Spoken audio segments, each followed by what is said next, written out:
ninadiriki kusema ya kwamba serikali ya wilaya yetu ya Ngara haikututendea haki, kwa sababu jambo hili limechukua takriban ya miaka 2 mpaka sasa tunalia juu ya haki zetu, lakini haki zetu hatuzioni. Ikiwa serikali wanalisikia hili na Mheshimiwa Samia Suluhu Hassan analiona hili, tunaomba atusaidie ili kila Mtanzania aweze kupata haki zake. Ni Jessica ya Mungu Salomon, mkaaji wa kijiji cha Kagali, kitongoji Nyamwijima.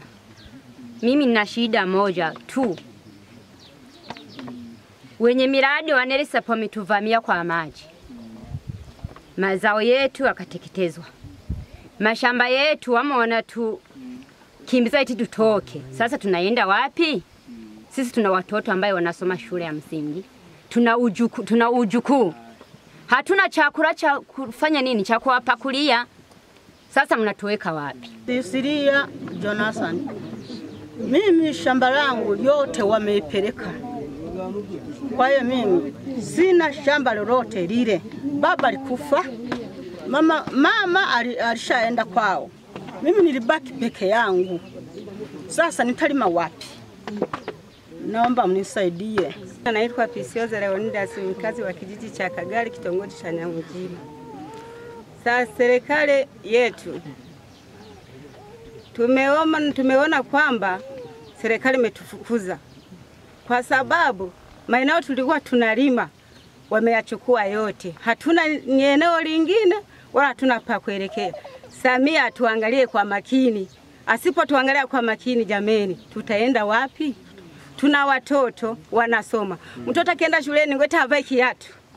Paka kiatu kionekane. Akienda shuleni kabla hujapeleka mahindi, mtoto wanamfukuza akarudi nyumbani. Na mchango ya shuleni sasa hivi wametuambia kwamba utoe kilo 12 na shilingi 2000. Sasa tutazitoa wapi? Tutalima wapi? Watoto wa sekondari tutawasomesha kivipi?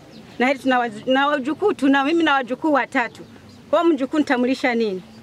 Na hili serikali imenifukuza kwenye eneo langu. Serikali tunaomba itusaidie kama inavyowezavyo. Tutaenda wapi? Kama wanataka tutoke mahali tulipotafuta, watupeleke pengine, tutakubali, ili watupe kila kitu chote.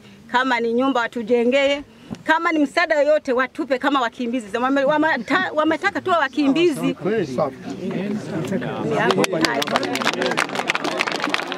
Mimi kwa jina naitwa Janet Andrea Manenge, natokea kwenye kijiji cha Tenda. Mimi nachoongelea, mimi umri wangu nina shamba langu. Sasa wakati wa shamba langu ndio linanitunza na familia. Nina watoto wa shule. Haya. Sasa mimi nachopenda kuongelea hapa kabisa mbele ya Samia mama yetu. Ninaomba atusaidie. Mwanaume akikukataa akisema sikutaki, anakupa, unaenda kwa mkuu wa wilaya na askofu anakupa taraka. Kwa hiyo naomba Samia kama ameamua hayo mashamba yaende, hatuna pa kulima, watoto wako wanasoma, unaugua, unaenda hospitali, gharama zinakuwa nyingi. Sisi sio wanabiashara, wala sio wafanyakazi wa serikali. Ofisi zetu ni za hicho kilimo. Sasa tuelekee wapi? Heri Samia atupe taraka moja kwa moja tuende kwetu. Mimi langu ni hili. Mimi kwa jina naitwa Felix Feniasi, kutoka kitongoji cha Kagali, kijiji cha Kagali, kitongoji Nyamwijima. Mimi nimekuja hapa mbele ya serikali. Serikali inataka kutunyanyasa. Mimi nina watoto 6. Mtoto wa kwanza nasoma la 7. Sasa sehemu niliyokuwa nalima wamejaza maji. Eti wanataka kupanda na hii miti. Sasa sijui nitawalimiaje, sijui nitalima wapi. Kwa kweli naomba serikali tusaidie. Isipotusaidia sijui tutafanyaje. Hilo serikali iliangalie. Wasipoliangalia tutakufa na njaa. Watoto mmoja anakuja, mama umetutuma mahindi, tupeleke mahindi. Tusipoyapeleka hatutaenda, yani msifike hapa. Sasa mama tutafanyaje? Nikamwambia jamani, watoto wangu subiri niatengeneze. Sasa nitawatengenezaje? Nitawaambiaje watoto eti subiri nitatengeneza? Nitatengeneza wapi? Nitawalimia wapi hayo mahindi? Kwa hiyo naomba serikali iliangalie hili, watoto wanakuja kufa na njaa. hilo mliangalie serikali. Tunaomba itusaidie. Naitwa Isaya Simoni Ruhumana, natokezea katika kijiji cha Mshikamano, kitongoji cha Nyamikono.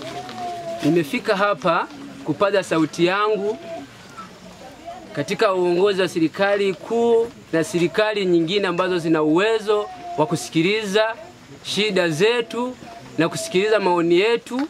Ikiwezekana tusaidiwe kama wananchi au kama raia wa Tanzania ambao hatupaswi kupokonywa haki zetu. Kama serikali kweli ina thamani juu yetu, tunaomba hili walione, ikibidi waliangalie kwa macho matatu tuweze kusaidiwa. Mimi nimepelekewa eneo la heka 2 zikiwemo miti ambayo inaitwa misave na mambo mengine, lakini pia nimesimama hapa kwa ndugu zangu wote wa kijiji cha Mshikamano kuwakilisha kilio chao, nikiwemo mojawapo ya kwamba wote wamenyasika kupokonywa mashamba yao. Kwa hiyo nilikuwa nikiomba Mheshimiwa Rais Samia Suluhu Hassan atusaidie juu ya hilo. Kama hoja zetu hizi zitasikika mpaka mbele yake kule, afanye namna yote ile kutusaidia, na sisi wa Tanzania tutaendelea kumpongeza na kumtaka aendelee kukaa madarakani.